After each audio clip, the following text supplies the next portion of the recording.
The first thing we need to do is import the Flutter's Material Library. We can do this by typing import package flutter material.dart. Next, we will write the main function. This is where Flutter starts running your app. That would be void main run app, say const MyApp. And let's save that. The main function here calls the run app, which tells Flutter to show something on the screen. That something is our app called MyApp. Notice we wrote const MyApp.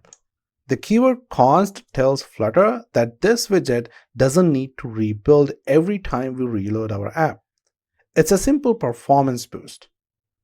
Now that we have called MyApp, we still need to create it.